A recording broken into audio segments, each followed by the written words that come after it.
Hi everyone, my name's Edward Shaw from Complete Body Choice, and I'm going to explain today how to do two key lower body exercises, which are squats and lunges. The first exercise I'm going to demonstrate today is squats, with the underlying objective of explaining how to do them to ensure that you target your hamstrings and glutes without stressing the knee joint. So the starting position requires you to position your feet about hip width apart, maybe a little bit wider for comfort.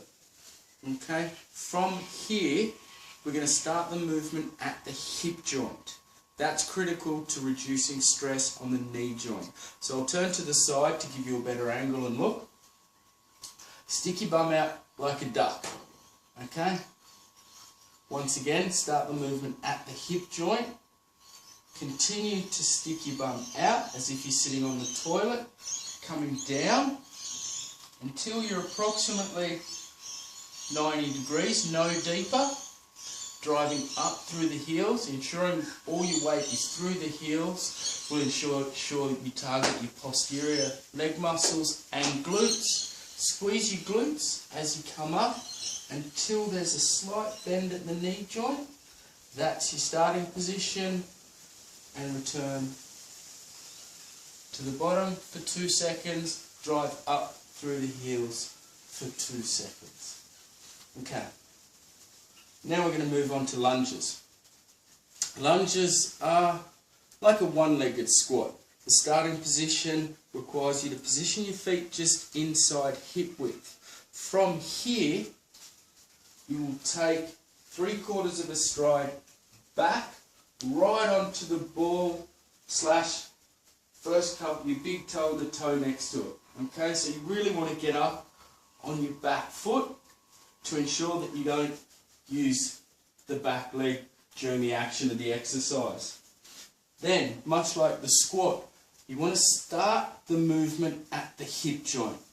As you did with squats, stick your bum out to create hip joint flexion, which in turn will activate the glutes and hamstrings and reduce the stress on the knee joint.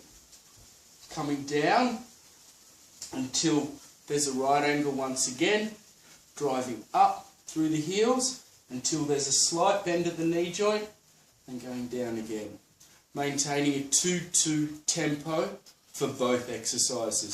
2 seconds up, 1, 2, 2 seconds down.